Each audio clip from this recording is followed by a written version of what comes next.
মামাবাড়িতে সকালটা কেমন কাটলো, কি কি করলাম চলো তোমাদের সঙ্গে শেয়ার করি। এইদিকে দেখো আমার মা আর আমার ভাইপো সকালবেলা ঘুম থেকে উঠেই ব্রাশ করে কিন্তু বাসি মাংস দিয়ে মুড়ি খাচ্ছে।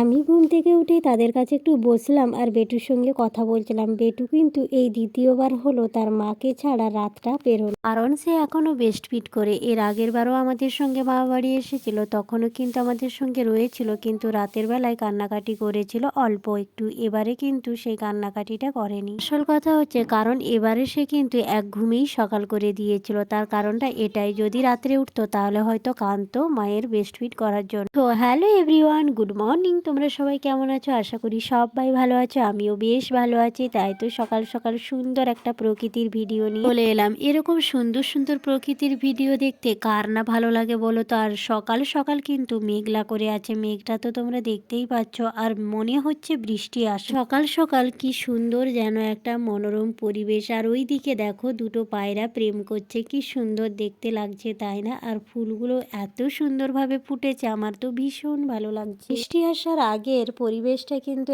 এত সুন্দর লাগে, সত্যি মন ছুঁয়ে যাওয়ার মতন। মনে হয় ওই ওয়েদারে যেন নিজেকে উজাড় করে একটু অনুভব করি ওই প্রকৃতির আবহাওয়া। আর এই দিকে আমার মামা কিন্তু গাড়ি নিয়ে চলে গেল স্কুল বাচ্চাকে স্কুলে ছাড়তে। আর কি সুন্দর লাগছে আকাশটা তাই না? আর এইদিকে দেখো ঠ্যাঙ্গা নিয়ে চলতে পারছে না ঠিকঠাক করে, তবুও এক বালতি কুয়াশাল থেকে জল নিয়ে এসেছে। না এই জল কোথায় দেবে? গাছে দেবে। তাহলে ভাবা যায় এই বয়সেও যদি এটা করতে পারে, তাহলে আর কি বলবো। সত্যি কথা বলতে কাজ করলে কিন্তু শরীর ভালো থাকে। আর এই দাদু এত কাজ করে বলেই এখনো কিন্তু অনেক ভালো আছে দাদুর শরীর। দাদুকে একটু হেল্প করার জন্য দাদুর কাজটা একটু করে দিলাম। ওই দেখো কত সল্লা গাছ লাগিয়েছে শুধুমাত্র বিক্রির জন্য, কিন্তু সল্লা ডাঁটা সল্লা পাতা এগুলো বিক্রি করবে। কারণ দাদু বাড়িতে অনেক শাকসবজি লাগিয়েছে, শুধু বাড়িতে খাওয়ার জন্য নয়, এগুলো কিন্তু বিক্রি করতে নিয়ে যায় দাদু, হাটে নিয়ে যায়। এখানে গাছটা লাগিয়েছে সেখানে জায়গাটা তো তোমরা দেখলে, তাহলে ভাবো তো এই যে বয়স্ক মানুষটা ওই জায়গায় জল দিতে গিয়ে যদি হঠাৎ করতে পড়ে যায়, তাহলে কি না ভয়ঙ্কর বিপদ হতে পারে। ঈশ্বর করুক যেন কোনো বিপদ না হয়। তারা এভাবেই কাজ করে জীবনটাকে কাটিয়ে দিতে পারে। তারপরেই দেখো এদিকে ভাঙাচোরা ঘরটার কথা অনেকেই বলল যে এইরকম ভাঙাচোরা কেন এই ঘরটা। আসল কথা হলো ওই পাশের ঘরটা তারা ভেঙে দেবে, এটাতে তারা গরু বাঁধতো, তো ভেঙে এখানে একটা অন্য বাড়ি বানাবে, তার জন্যই কিন্তু ওটাকে মেরামত এখনো পর্যন্ত করেনি। এইদিকে দেখো ভাইপোকে সকালবেলায় বাসি মাংস আর মুড়ি খেয়ে ফোঁটা ফোঁটা বৃষ্টি পড়ছে, আর সে সেই বৃষ্টিতে মজা নিচ্ছে। আর এইদিকে দেখো হেল্প তো করে দিলাম, তারপরে দেখো কাজ আর বন্ধ হচ্ছে না, কাজ চলতে থাকবে। মানে কি আর বলবো, যার যেটা স্বভাব সে কিন্তু সেটাই করবে, তাকে যতই বারণ করো না কেন। আর এইদিকে দুই ভাই বোন মনে হয় লেগে পড়েছে। বৃষ্টি তো পড়ছে, বৃষ্টির ফোঁটা কোথায়? এই দেখো তোমাদেরকে চলো দেখাই বৃষ্টির ফোঁটা। দেখতে পাচ্ছ কি সুন্দর বৃষ্টির ফোঁটা পড়ছে সকাল সকাল, এরকম হালকা হালকা বৃষ্টি, সত্যি অনেক সুন্দর লাগে। বাড়ি যাবো বলে ভাবছি, কিন্তু কি যে হচ্ছে, সকালবেলায় বৃষ্টি শুরু হয়ে গেছে। রেডি তো হয়েছি কিছুটা, আরো রেডি হতে বাকি আছে। আর এইদিকে দেখছি মামা দাদু কিন্তু এই দিক থেকে দেখো হেঁটে হেঁটে আসছে। আর ওই দূরে দেখতে পাচ্ছ আমার বর কি করছে, চলো তোমাদেরকে দেখাই কি করছে। সকালবেলায় ব্রাশ ট্রাশ করে মুখে জল নিচ্ছে।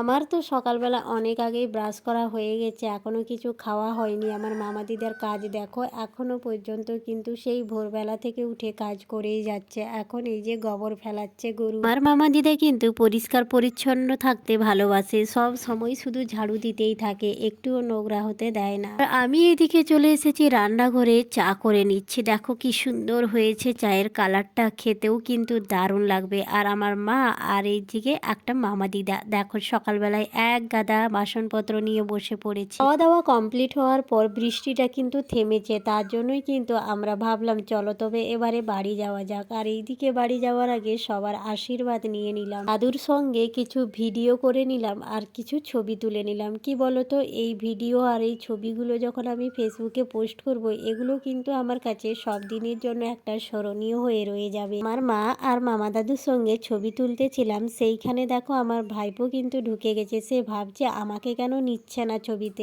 জানি এই ভিডিওটা অনেকটা বড় হলো, কি বলতো, অনেকেই কিন্তু আমার এই লম্বা লম্বা ভিডিওগুলো দেখতে অনেক বেশি ভালোবাসে, কারণ আমি দেখি তো কমেন্টগুলো। এইদিকে দেখো বেটুকে বলছি সবাইকে প্রণাম করতে, সে কিন্তু করবে না। আসল কথা সে তো ছোট বাচ্চা, তার যখন ইচ্ছে হয় সে কিন্তু সবাই ভালোভাবেই প্রণাম করে। আর তাকে যখন যখন জোর করে করানো হয় সে একদমই করতে চায় না। এরকম বাচ্চারা তো করেই থাকে, সেটা স্বাভাবিক। আর বাড়ি আসার সময় আমার বোনুর সঙ্গে আমি ছবি তুলবো না, এটা কি কখনো হতে পারে? তার জন্য তার সঙ্গেও কিছু ছবি তুলে নিলাম আর ভিডিও করে নিলাম। তো আমরা এই যে রাস্তায় যেতে শুরু করে দিয়েছি। এই রাস্তাটা কে কে চিনো অবশ্যই কিন্তু কমেন্ট করে জানিও। অনেক অনেক ধন্যবাদ তোমাদেরকে এতক্ষণ ধৈর্য ধরে আমার এত লম্বা ভিডিওটা দেখার জন্য। যদি তোমাদের ভালো লেগে থাকে আমার এই ভিডিওটা, তাহলে একটা লাইক কমেন্ট করতে ভুলে যেও না। এইরকম আরও সুন্দর সুন্দর তোমরা যদি ভিডিও দেখতে চাও আমার, তাহলে কিন্তু পেজটা ফলো করে রাখো। প্রকৃতির দৃশ্য মন যেন উজাড় করে একটা ভালোবাসা তৈরি করে নিয়ে আসে। চলো তবে এই প্রকৃতির দৃশ্য